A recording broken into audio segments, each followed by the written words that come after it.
నమస్కారం. నేను మీ doctor చిన్నమై లంజిరెడ్డిని. Graduates సమస్యల పరిష్కారానికి మీ గొంతుకనే వస్తున్నాను. మీ మద్దతు నాకు అందించి నా అభ్యర్థిత్వాన్ని బలపరిచి మొదటి ప్రాధాన్యత ఓటు వేసి గెలిపించాలని ప్రార్థిస్తున్నాను. భారత్ మాతాకి జై. నేను మళ్ళీ చెప్తున్నా, మరి దీని మీద ఎమ్మెల్సీ ఎన్నికలు జరుగుతున్నాయి. 3 ఎమ్మెల్సీ ఎన్నికలు జరుగుతున్నాయి. ఇదే రెఫరెండంగా రేవంత్ రెడ్డి గారు సిద్ధమా ఎన్నికల్లో పోటీ చేయడానికి? ఈ 3 ఎమ్మెల్సీ ఎన్నికల్లో ఇదే వాదం మీద రాహుల్ గాంధీ కులం, మతం, వర్గం, జాతి, దేశం, మోడీ గారు బీసీయా కాదా? దీని మీదనే ఎమ్మెల్సీ ఎన్నికల్లో పోయి మీకు ఇదే రెఫరెండమా చెప్పండి మీరు. అరే సంవత్సరానికి గాలికి వదిలేసి 6 గ్యారెంటీల మీద మీరు మాట్లాడకుండా మీరు బీఆర్ఎస్ ఒక్కటై వాళ్ళు 6 గ్యారెంటీ గురించి మాట్లాడారు. మీరు 6 గ్యారెంటీల ఊసేస్తారు.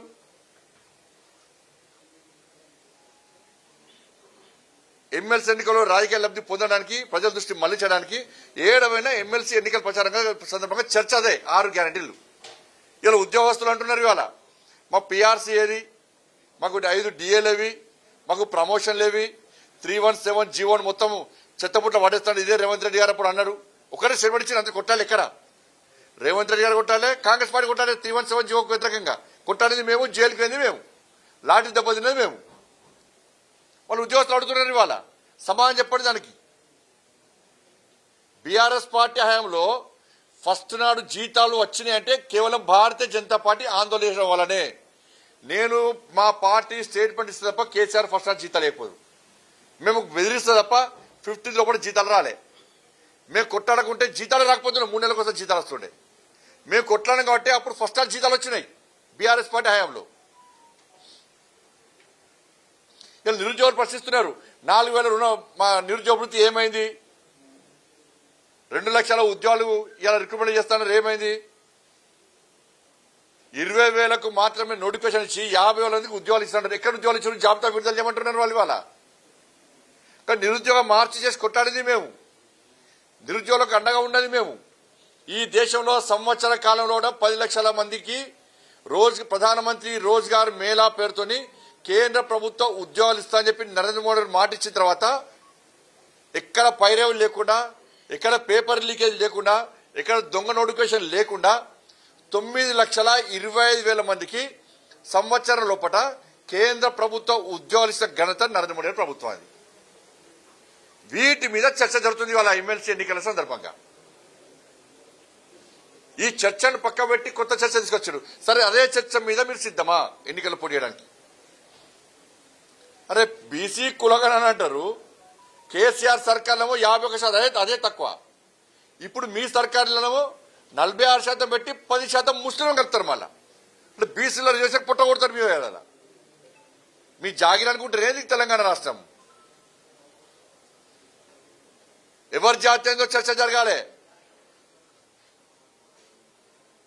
ఎట్లా ఒప్పుకుంటాం? బీసీలను ముస్లింలను మీరు కేంద్రానికి మీరు పంపిన మీరు ఏదో అనుకుంటున్నారు.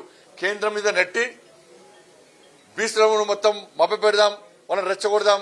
కేంద్రం మీద బీసీలు అందరూ క్లియర్ చేస్తాం. మేము క్లారిటీ కూడా క్లియర్ కూడా మేము 10% ఉన్నటువంటి ముస్లింలను బీసీలో కలిపితే కేంద్రము అస్సలే ఒప్పుకోదు.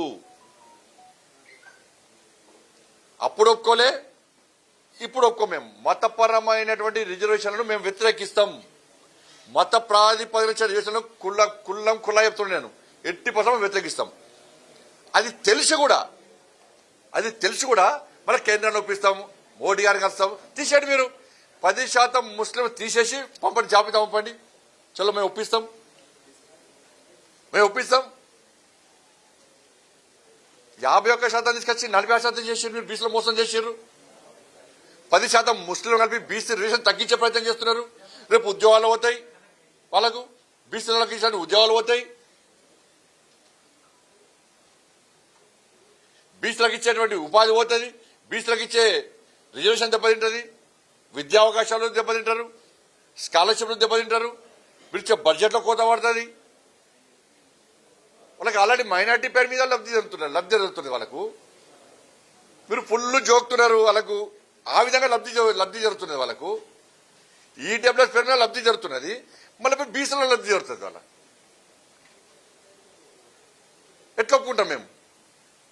రేపు ఇదే జరిగితే తెలంగాణ రాష్ట్రంలో జరిగే స్థానిక సంస్థల ఎన్నికల్లో ఇక్కడ కూడా బీసీలకు కేటాయించిన రిజర్వేషన్ కేటాయించిన స్థానాల్లో మొత్తము ముస్లింలే గెలుస్తారు, రాజ్యం వాళ్ళదే అయిపోతుంది. అయితే ఫలానా బీసీ అయిందంటే వాళ్ళు వచ్చి పోటీ చేస్తారు, వాళ్ళు 500 ఓట్లు ఉంటే 1 సైడ్ పడితే వాళ్ళ ఓట్లు అది అందరూ తెలిసిందే. ఇక బీసీలైనా హిందువులు ఎడగెలవాలి, బీసీలైనా హిందువులు ఎడగెలవాలి. అగ్రవర్ణాలు కూడా దీన్ని వ్యతిరేకిస్తున్నాయి.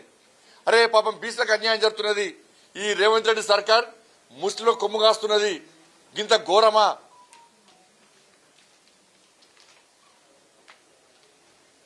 కాబట్టి ఇవన్నిటి మీద చర్చ జరగాలి. ఇవన్నిటికి రిఫరెండమే ఎమ్మెల్సీ ఎన్నికలు. ఇవాళ